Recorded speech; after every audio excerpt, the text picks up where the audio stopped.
Hello, my name is Eric Ford. I'd like to talk to you today about strategic leadership, creating a learning organization, and an ethical organization.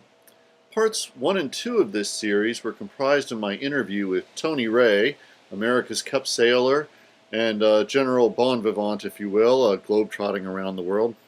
I'd like to thank Tony for his help with this project, and I hope you found it interesting.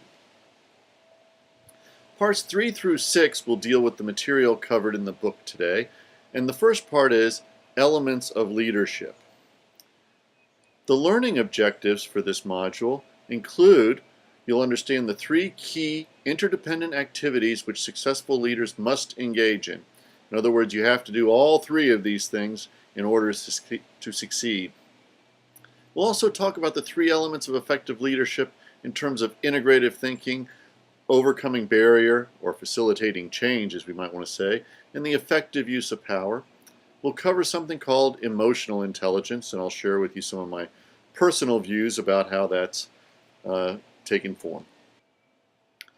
All right, let's get to it. There's probably been more ink spilled about the topic of leadership and management than all other topics, and if you told me put together, I wouldn't doubt it. There's several problems with leadership in the way it's thought of, in my opinion, and I may have mentioned some of these in my overview of what strategy is. We tend to think of leaders as having been born. There's an expression, born to the purple, which is the reference to the fact that only the royals were allowed to wear purple in many of the European courts for many years. Hence, born to the purple. So you were born to it. Or people arise to the moment, this sort of heroic form of leadership. And these are still pervasive, by the way, in much of the management literature, and really the way leaders see themselves. It's not unusual for competent managers who do a very good job of managing the day-to-day activities of a firm to become the leader and then start to ascribe to themselves some sort of supernatural or above the norm aspect of leadership, thinking that that's what got them there, whereas it's really as much chance and just constant good management that got them there. At any rate, what are the 3 interdependent activities of leadership? Well, they all aim at one goal, and that's the process of transforming organizations from what they are to what they want to be. And it's not just what the leader wants them to be. I would tell you good leadership takes into account what the employees want the firm to be. So what are the 3 interdependent activities? Well, first is setting direction. I'm often referred to this as the compass. In other words, what is your true north? What is it you want to drive on? The second part is designing the organization. This is the map. This is how you traverse where you are to where you want to be through the direction. Not every leadership activity is a direct route to what you want to do. Good leaders go after things as if they were, but it's not always direct. And lastly, nurturing a culture of dedicated excellence and ethical behavior. This is far easier said than done, and I would tell you this is the part that may be the most difficult to achieve. So let's go over them one by one. Setting direction. What do we do? Well, as a leader, you need to scan the environment. It's often said that people have a sixth sense about what the market wants. And you see this when people develop products that you and I might not have thought had any place in the market, yet take off in popularity anyway. A good example of that is Twitter. When I first saw Twitter, 140 characters sort of blasted out into space with no real governing principle that I can see other than keep it short. How would that product have possibly made it in the market? But people found many very powerful uses for it, and it's a remarkable product. I myself use it on occasion. And what do you need? You need a knowledge of your stakeholders. What is it about these things that people will value? If you've ever read a book called The Tipping Point by Malcolm McDowell, not Malcolm McDowell. McDowell, I think, is the man's last name. No, Malcolm Gladwell, excuse me. Malcolm Gladwell. He talks about identifying stakeholders that are thought leaders and having them help set the direction. So that's the key people in the market that he reaches out to understand. and also to get these salient environmental trends. And integrate that knowledge into a vision of what the organization could or can become. So what are some of the required capabilities for setting direction? Well, you need to have the ability to solve increasingly complex problems. Now, part of solving increasingly complex problems can be to simplify. In other words, to strip away.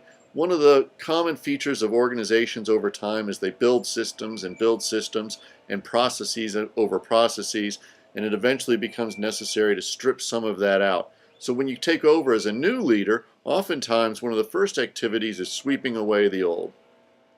The second part is be proactive in approach. And I would say not just proactive, I would say be positive. That where we're going is a place we want to be. If you look at the names of cities throughout the Midwest and the Far West, where many people may have grown up who are watching this, you'll see the names of towns that make them attractive. I used to live near a place called Happy, Texas. It was called Tulia, where I'm from, and it was between Happy and Sweetwater. And you can imagine how those names were designed to draw people to them. Okay. The other part is to develop viable strategic approaches. In other words, are we sure we can actually get to that place we want to be with what we have available? And how do you do that? Well, as I said, if you view it as a trip, you have to design the organization or the vehicle that's going to get there, putting in structures, teams, systems, and processes, and I would also say incentives, meaning negative features that penalize people, and rewards, positive features that reward people for doing what you want. One simple way to be a good leader is to simply remove the barriers to the desired outcomes and put up barriers to negative ones. Difficulties in implementing the leader's vision and strategy often revolve around designing the organization. Many of the design features in organizations are very, very rigid for a valuable reason. They were supposed to be rigid. They were the scaffolding upon which the organization was built. But people in the modern company don't understand the responsibilities and accountabilities around those structures that were originally put in, or they may no longer serve us well. So it's very difficult to redesign the organization, the work processes, etc. Reward systems no longer motivate individuals and groups toward desired actions or goals. I can talk about in our own life here at the university. We have a reward system that frankly doesn't pay anymore for doing service activities or even being a good teacher. The thing that it typically rewards is publishing peer-reviewed papers, although our system actually does reward teaching somewhat. With that said, is that what we really need? The other thing is many of you taking this class may know that getting into this class, we've artificially capped its number. Well, that's a bad system. We should have been able to take as many people as we could subscribe as long as we were making money. So essentially we were turning away money at the beginning of this course, if you can believe that. And somehow we're in a budget cutting period, so it doesn't really make much sense. The reward system is not well designed. And that's actually an example of the third bullet here, the inadequate or inappropriate budgeting and control system. Insufficient mechanisms to coordinate and integrate activities across the organization. You see the way this course is put together, where I'm using YouTube, a blogging piece of software for posting the videos, as well as Blackboard. That's really not a great set of mechanisms, and it forces me into many activities that I could avoid. So question, XYZ's CEO scrapped the company's commission-based reward system because it was rewarding employees for inappropriate behavior. This is an example of, and I'll give you a few minutes to think about it. Commission-based rewards are like realtors get. When they sell a house, typically the realty company gets 6%. If there's a buyer's realtor and a seller's realtor, that is divided, and it's not just 3%, 3%. Usually the seller's realtor gets slightly more. It depends on how it's set up in every market. And then the realtor themselves may only get a very small fraction of that. But those are commission-based reward systems. And you can imagine if your agent is a realtor and they get paid as a percent of how much the house cost, are they going to try and find you a house and negotiate down the price? Think about it. So nurturing an excellent and ethical culture, and we're going to come back to ethics at the end of this lecture, but having a good ethical company is not just an option anymore. You often hear Milton Friedman quoted when you hear him say, the only function of a company is to the shareholders. In other words, to increase the wealth of shareholders. That no longer flies. We have to be ethical as well. Look at BP. Integrative thinking. This is the process by which people reconcile opposing thoughts to identify creative solutions that provide them with more options and alternatives. This is also a form of creative thinking, if you think about creative thinking writ large. How does integrative thinking work? Well, this is really, and you can start anywhere in this diagram and move up and down it. And what it does is it gets us from our conventional thinking, inside the box, to our integrative thinking, or outside the box sort of approaches. I like to start with salience. What are the features of the problem? A well-defined problem lends itself to effective answers. Causality. We often ascribe causality to actions in a bad way. In other words, we say this caused that, and that may or may not be true. Particularly in English, the way our language is structured, we often assign causality to people. Whereas, so what are we doing? We're assigning blame. And that actually causes problems. So you need to be very careful about causality and actually get to the real causes. Then you have to think about architecture. The people who are often best at this will be the ones who insist on going up to the whiteboard and to start drawing pictures. These are valuable people to identify, because one thing good leaders do is identify people's skills. So these are the people who work in visual terms. Lastly, it's reaching a resolution and building consensus about what are the things we want to do and what are the trade-offs we're willing to make.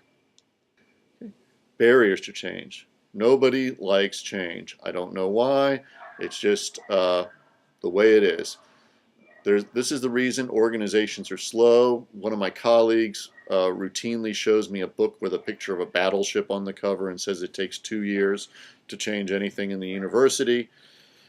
And when you say that at the outset, guess what? Everything does take 2 years to change at the university. And that's a sad state of affairs, and it need not be. I've actually stolen that book and thrown it away. So don't buy the book with the battleship on the cover. Why are they slow?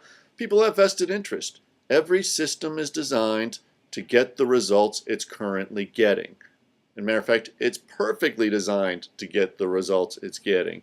So if you look at the people who benefit from the current system, they're the people who don't want change. And they create new barriers. They engage in behaviors that are negative, and they create politics around issues that you don't want. And the other thing is they'll put in time constraints. They will volunteer to take charge of committees and slow down processes. The effective use of power. So this is what you have to employ as a leader to get over these barriers. And there's two kinds. Power in general is the leader's ability to get things done. They have formal power, which is what they derive from their position. And they also have personal power. And this is referent or expert power.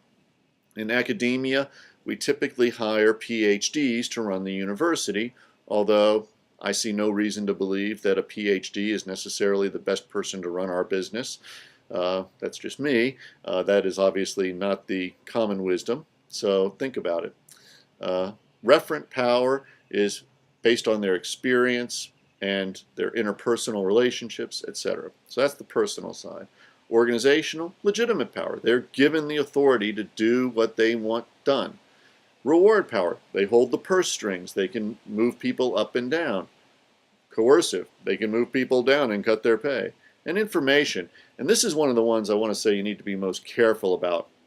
People use and control information to negative ends often. And information is a form of power, and I'm sure you've seen it.